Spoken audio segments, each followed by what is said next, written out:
Coucou les amis, vous êtes sur notre chaîne YouTube de Santé Parfaite pour regarder comment soigner et traiter votre santé. Nous vous disons déjà merci et n'oubliez surtout pas de vous abonner avec notre chaîne tout en cliquant sur la cloche pour recevoir les nouveaux vidéos. Merci.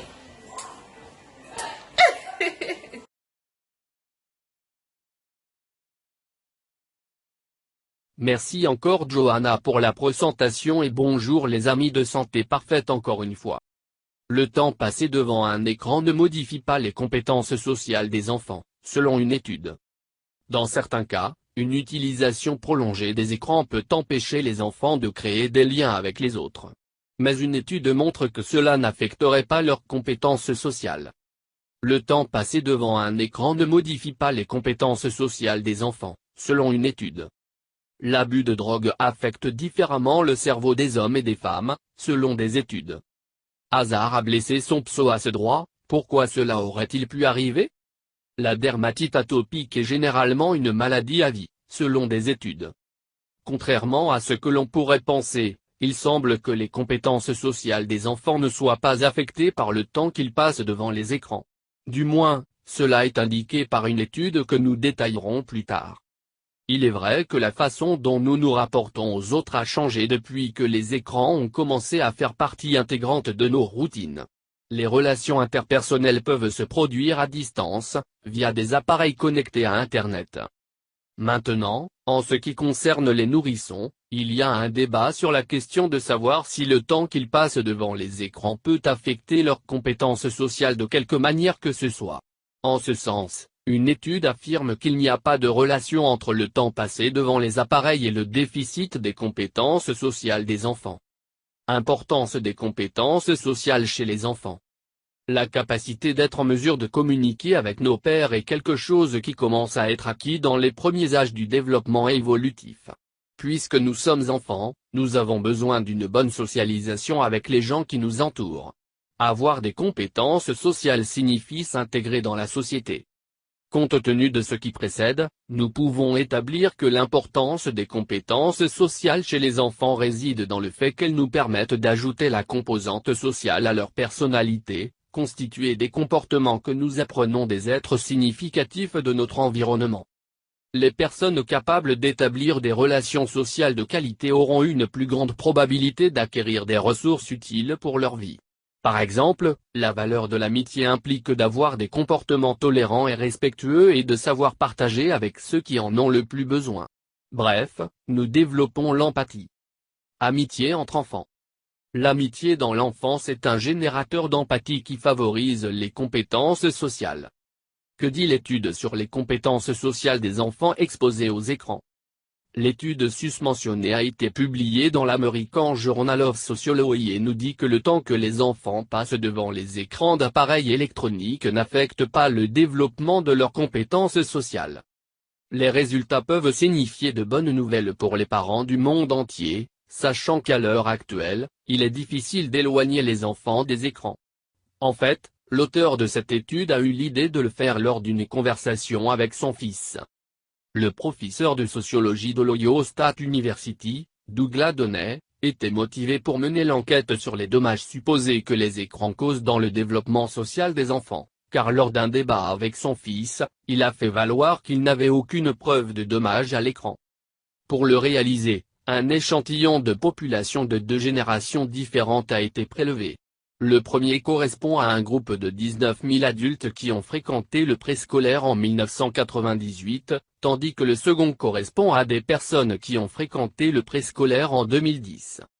Qu'est-ce qui est conclu dans l'enquête? Ci-dessous, nous montrerons les conclusions de l'étude réalisée par le professeur Donnay en 2020. En principe, le plus marquant est que des 2 échantillons générationnels qui ont été utilisés, aucune différence significative n'a été obtenue en termes de niveau de socialisation. 1. Le temps passé devant un écran n'affecte pas les compétences sociales. Cette première conclusion découle du fait qu'aucun des enfants qui ont fréquenté l'école maternelle en 2010 n'a eu de problème significatif lié à ses pairs.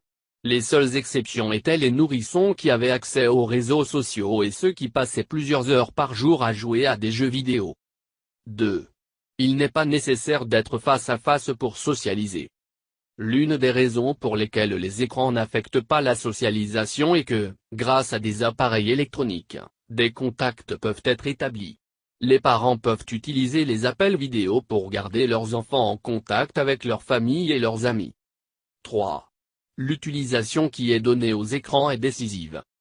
Selon l'étude susmentionnée, l'utilisation que les enfants font de leurs écrans peut influencer négativement le développement des compétences sociales. Par exemple, ceux qui utilisent constamment des appareils électroniques pour jouer à des jeux vidéo montrent moins d'interaction avec les autres enfants. Que disent les autres études à ce sujet? Certaines études antérieures affirment qu'une exposition prolongée aux écrans affecte le processus de socialisation chez les enfants. Par exemple, une méta-analyse propose que lorsque les enfants passent trop de temps devant les écrans, ils développent une dépendance et ne se sentent pas satisfaits de socialiser. Lorsque les enfants de moins de 3 ans ont accès à des appareils électroniques, leur curiosité pour le monde réel diminue. Ce qui implique qu'il n'y aura pas d'apprentissage significatif par l'observation et l'imitation d'activités. Effet négatif à considérer de l'utilisation d'appareils électroniques. Voyons une liste de certains des effets négatifs que l'utilisation excessive d'appareils électroniques peut avoir sur les enfants. Surtout, ces réactions se produisent lorsque le comportement est intense et récurrent. Ils sont les suivants. Les terreurs d'une nuit. Dépendance aux appareils électroniques. Faible tolérance à la frustration. Déficit d'attention dans les activités qui n'impliquent pas l'utilisation d'écran. De plus, les enfants pourraient être exposés à des contenus qui ne leur conviennent pas. Les appareils avec accès à Internet sont une source d'informations difficile à réglementer, les parents doivent donc toujours être attentifs à ce que les bébés regardent. Jeune homme devant un écran à regarder des jeux vidéo. Les jeux vidéo ont les pires effets secondaires sur les enfants et leurs aptitudes sociales. Importance des appareils électroniques. Indépendamment de ce qui précède, les nouvelles technologies ont un rôle positif au sein de la société. Les gens peuvent être communiqués de n'importe où dans le monde, ce qui implique une plus grande possibilité de développement personnel et professionnel. Lorsqu'il s'agit d'élever des enfants, les appareils électroniques peuvent être utiles s'ils sont utilisés correctement. Vous devez donc être responsable de l'application de la technologie au développement des plus jeunes. D'une manière générale, il est important de fixer des limites concernant l'utilisation de la technologie par les enfants. Comment gérer le temps d'écran des enfants? Prétendre que l'on peut priver les enfants de l'accès aux écrans est une attente irréalisable. Par conséquent, lorsque les parents appliquent des règles rigides concernant l'utilisation des appareils électroniques, les enfants deviennent frustrés. Pour cette raison, la meilleure alternative sera d'établir des horaires et des raisons d'utilisation. Une bonne idée pour réguler le temps est de proposer des routines quotidiennes dans lesquelles ils doivent répartir leur temps entre différentes activités. Merci de regarder les vidéos et n'oubliez pas de s'abonner avec nous, partager, commenter. Et cliquez sur la cloche pour recevoir les nouveaux vidéos si tu aimes, et nous avons beaucoup de surprises. À notre chaîne de Santé Parfait, nous vous aimons beaucoup et nous serons toujours là pour vous. Bonne journée dans le nom du Seigneur Tout-Puissant. Santé Parfaite vous souhaite bonne chance, à la prochaine. Merci d'avoir regardé les vidéos et encore une fois, n'oubliez pas de vous abonner en cliquant sur la cloche pour rester en contact et recevoir les nouveaux vidéos et surtout les surprises de Santé Parfaite.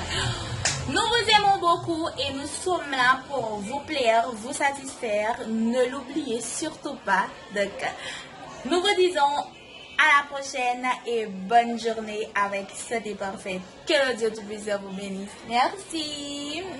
Mouah.